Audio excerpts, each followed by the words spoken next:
Hi, it's Tink here from Project Everest. Following on from video we've done on our training, I wanted to go through some soft skills and hard skills and the situation that millennials are facing at university and how they can integrate or gain these soft and hard skills going forward in their careers. I want to start you out with just a couple of facts about the background. Now, when we look at this, if we were to break this into soft and hard skills, there's two key factors about what a student is facing as they're going through university.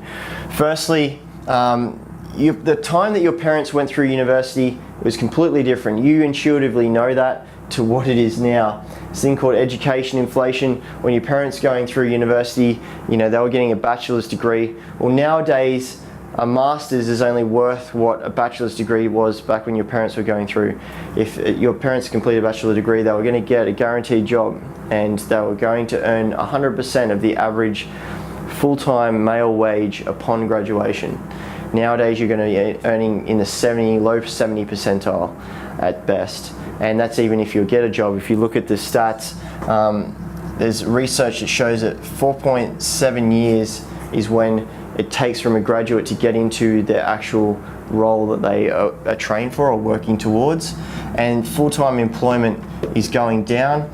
Part-time employment and casual is on the rise. And we see that in 2016, there is 133,000 part-time casual jobs added to the economy, minus 47,000 full-time jobs that were taken out of the economy. And so this is a growing trend. The situation of you coming out of your graduate degree and your bachelor's degree and getting a job has definitely changed. On the other side, you've got 7 careers. So this understanding that a person graduating from university now, or coming towards 18 to 21, is going to have 7 careers in their lifetime. And that's not jobs, that's 7 careers. I thought this was ridiculous when I graduated university, and yet I've had 4 careers, and I'm in my early 30s. So it actually absolutely happened to me. It's not something that's just made up. So in terms of soft skills, I want to talk you through this because there's 2 key components. When I'm talking about hard skills, I'm talking about if being an engineer, you need to have those engineering skills. You need to understand how it works. I was a financial advisor, for instance, at one of my careers, and I needed to have the certificate so I could be a financial advisor. And that usually makes up about 20% of what you do on the job. When I was a financial advisor, 80% of everything that I did was in soft skills. Soft skills are about problem solving, creativity, interpersonal relations, social and emotional intelligence, working out, teamwork, leadership, all these kind of things. And the World Economic Forum released in 2016 a whole series of skills that are going to be needed for the 21st century, and they will largely focus on soft skills, from creativity all through the ones that I mentioned before. And when we look at 2015 employer surveys on what they look for in graduates, number 2 was academic results, and that's great because you're at university, so you're working on that. But 1 all the way through to 10, they were all soft skills, all things that would be developed outside of the university environment. And what has been shown is that the best place to develop these soft skills through research is experiential learning and service learning. So I'm going to put that up. So experiential learning is where you're learning in doing, so actually being in the environment and creating the outcomes. Service learning is around learning in service of the community, or the communities that could be in your local community or overseas. These 2 areas have been shown to increase professionalism. That's something that's definitely learnt on the job, and also other range of soft skills which form that 80%. So this is why we're focused on experiential learning. Everyone is moving online. We are moving to being more experiential in how we run our projects, our ventures, and all the leadership and training opportunities that we provide. On the other side, I want to talk about hard skills, because at university, I know you intuitively know this, but maybe no one's ever laid it out for you so clearly. The fact of the matter is that your degree is probably going to cost you between $30,000 to $50,000. That's for a bachelor's degree, depending on what university you're at and whether you've got a scholarship, but generally around this figure in a Western country. the same time, if you're going to have 7 careers, well, it takes you 3 years, maybe to 5 years to complete a degree. So you've got call it a dollar cost to your degree, and you've also got a time issue as well. So these two factors.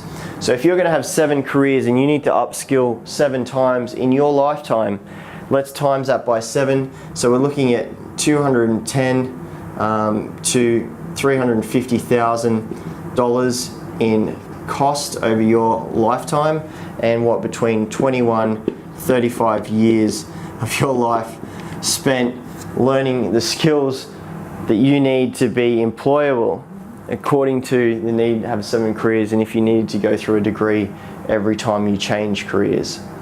So as you can see, I personally don't have 21 years in my working career to be going back and reskilling, and I don't have 210 to 350,000 lying around handy, and I'm sure you're in the same position. So what do we do? There is ultimately a new thing called MOOCs. MOOCs are multiple open online courses, and they originally started out, they were born in the cloud. That's the key thing. They were born online and they exist in the cloud. So whilst you're going to university degrees, and a lot of you I know don't go to the lectures, you watch the lectures through some kind of online portal because they're recorded, and then you do your tutorials and you have compulsory attendance at your tutorials. But the majority of the vast content that you consume is actually online. Well, MOOCs were born in the cloud. Everything is designed to be consumed online. Tutorials, all your work, everything is designed to be provided online. Doesn't mean there's a lack of assistance. There's certainly people who help you through that, solving these problems and getting the same skills in an online forum. And the key things about it, if you were to compare universities, or I'll put MOOCs on this side and universities on this side. So let's look at some of the key characteristics. Well, we talked about how much it's firstly going to cost, so the dollars, and 30 grand, say, on the university side. I apologize, I've messed this up. But if it was, say, 30 grand on the uni side, what's a MOOC?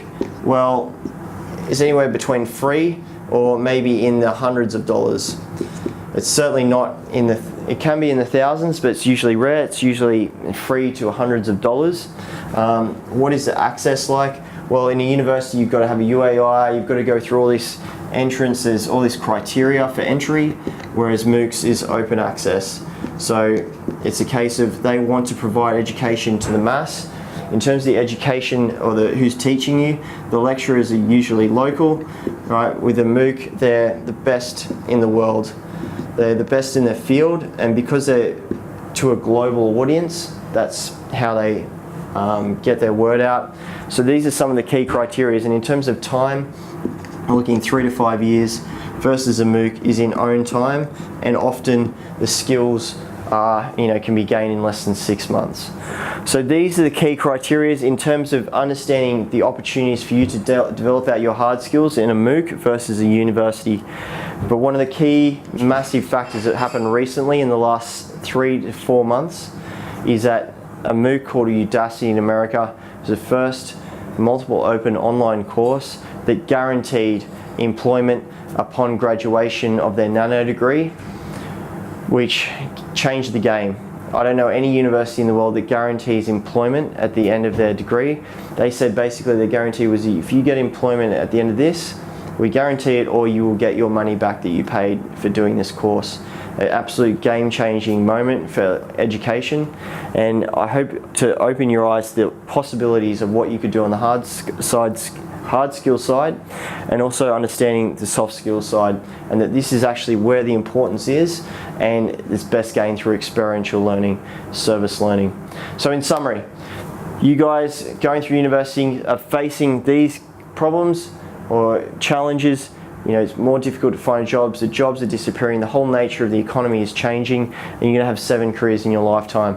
You need to focus on soft skills and hard skills, soft being 80% of what's required on the job, and hard skills being 20%, but you must have them. And with soft skills, the best ways to gain is through experiential learning, being able to prove that and use that as a stepping stone, further internships, further opportunities. And on hard skills, absolutely continue your university degree, but also open your eyes to other options out there, such as MOOCs, who can provide you really good digital skills, for example, at a fraction of the cost in your own time. So that's what we believe in, and ultimately that's what we encourage you guys to look at. Hope we've got some education out of this, and have a look at our other website videos and all the stuff that we have about social enterprise on here.